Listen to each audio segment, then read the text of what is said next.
Jimmy and JoAnne, welcome back to the show. We have a huge disclosure tonight. You're both looking very well. I like the new framing with the sign, very clear. How are you? Good. Good, thank you. Yeah, you guys are doing all right? Everything okay there in Texas? Cold today. They've been hitting us real hard, but we're okay. Yeah. Some computer issues, I hear. Yeah, we're being targeted right now because we have information they don't want released. Yeah, and I think there's a lot of ways that these things can be done. You know, people think it sounds a little bit extreme, but, you know, we've heard from a lot of the different guests that appear on Crowdsource the Truth that, you know, I'll tell you, what's most impressive about it is the variety of ways that they have. It seems like each disruption is customized to the target, doesn't it? Absolutely. Absolutely. Yep. And, you know, with us, the problem was this little house we're in, it's about 80 years old, but it's got 7 kinds of mold that bloom like crazy. So we constantly are in a state of illness, you know, because it's just, the house is sick. Oh, and in fact, the lot the house is on is worth more money without the house than it is with it. Wow. And so, you know, we needed to get into a place that is healthier for us. And so when they came at us with an offer of a pretty substantial per hourly fee for us to do the investigation for us, they really hit our soft spot because that would have given us the ability to move to another place. And, you know. Then when the FBI guy was here, that came for Mueller in October. Right, when they were trying to nail Dr. Corsi. Yeah, we got through our own personal intelligence that he said to his handlers, whoever they are, that we live in a shit pit. Yeah, shithole. That was his shithole. That was his words. Now, I think they know our situation very well. We should remind everyone that the two of you were very prosperous business people. Jimmy had a career in banking, and then you went to Libya in the first place because you had licensed an innovative technology based on a bioorganism. What was it? We did medical grade DNA manipulation of microbes that does all kinds of things to oil. Environmental remediation. We had been developing that, exploiting it for years, and phenomenally successful at that. And we looked at Libya as a new market, and we after all the contracts we garnered in Libya, we moved everything, production to marketing, lock, stock, and barrel to Libya, and all that stuff was put on the water first week of January 2011. And of course, by the time it got to Misrata in March or April of 2011, it all disappeared, which meant we lost $200 million in that. Yeah. We had 3 homes here. We were very prosperous. We didn't worry about anything. Now we're homeless, and we really have to pay attention. Just now we worry about everything. Yeah. Yeah. So, I mean, it's important that people watching share the video, give it a thumbs up. And really the most important thing, I mean, what I've been trying to do with guests like Jimmy and JoAnne and really everyone that I have on Crowdsource the Truth is to create this little mini network of people who have unique information. And we have the shows on Patreon. We're going to be doing our full show in just about 25 minutes over on patreon.com/James and JoAnne Moriarty.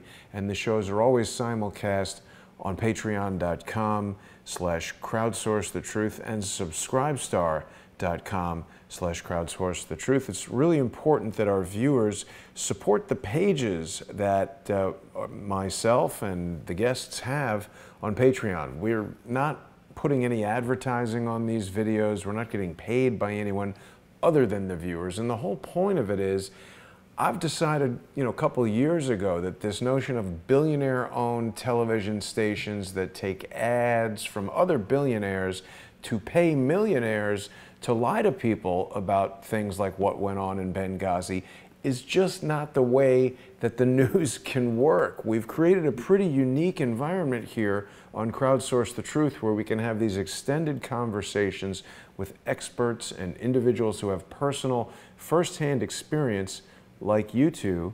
And tonight we're going to be discussing really one of the most disturbing controversies that took place during the Obama administration and of course involved Hillary Clinton famously when she asked, "What difference does it make at this point anyway?" referring to the death of, I think it was a total of 4 Americans at the CIA compound there in Benghazi, including U.S. Ambassador Christopher Stevens, and it was not a consulate, it was not an embassy, it was a CIA base that we still, we still don't know what the purpose of it was, do we?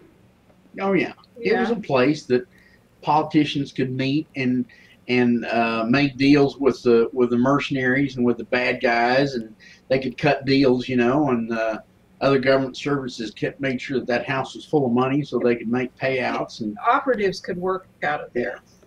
We know for a fact we were working with one operative. What was her name? The one that was Claire Lopez.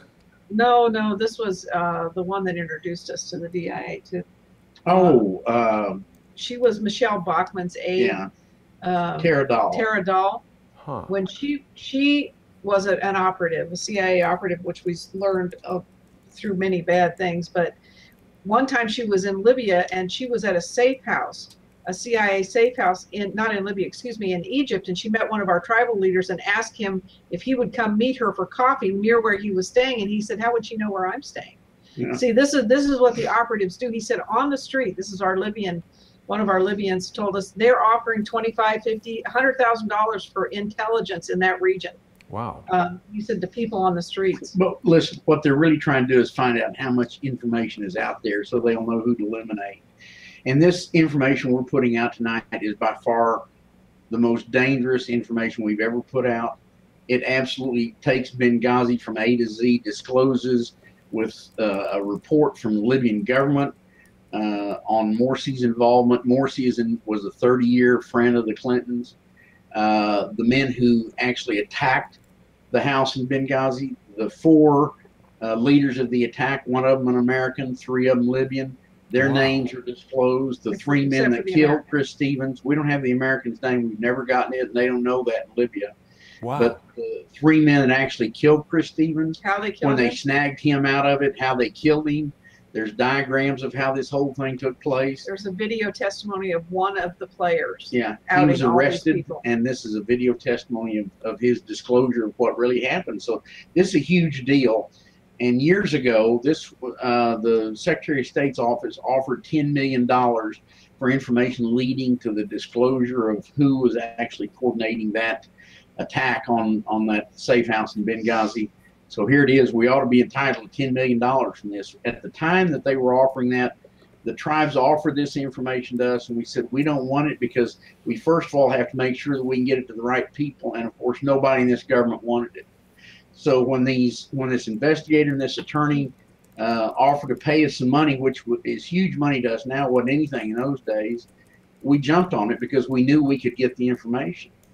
And instead it cost us everything we could beg, borrow, and steal, and of course then they reneged on everything. So they're bad guys. It was a hit on us. The investigator is working for an attorney who was appointed by the court to defend a Libyan, they say he's a Libyan, who's charged, who was brought forward by one of their witnesses supposedly, and they say he is the perpetrator of this, or one of the big players in it. He's a low level nothing. He's a low level nothing, and the Libyans tell us he's actually a Palestinian. Yeah. So no Libyans were taking orders from him. Plus, the CIA or the U.S. paid $7 million to a guy in Libya to bring forward these phony guys. And, you know, for a few $1,000s that we didn't have, they're going to burn us down because they've really been trying to find out how much we know about Benghazi. So Trevor Haywick is the name of the investigator. He's ex-police from Washington, D.C. He's a bad guy. The attorney's name is Peed. He's another bad guy. The judge is Judge Cooper. He's another bad guy. We offered to give this information directly to Judge Cooper, and the judge referred us to his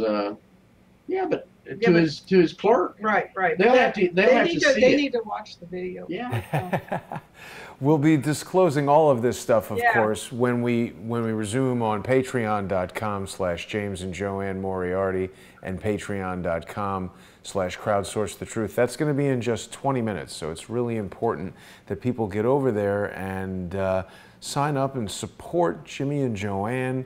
it's really the only way that they're able to earn money. They've been soft killed. They've been just, you know, their bank accounts have been shut down.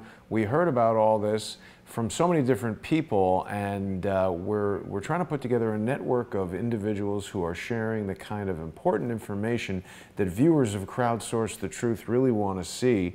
And it's more important than ever that people become sponsors by going to patreon.com. And we're going to have all this exclusive video. Nobody's ever seen this stuff before, including me. So it's going to be really exciting. Make sure everybody's wearing their Kevlar shorts when they're watching. Exactly. Now, so it seems like coffee at this CIA annex in Benghazi was a very popular thing. We see Chris Stevens here. He looks very young and healthy. He's hanging out with the sinister John McCain, making him a coffee. I wonder how much, you know, how much before his death this was.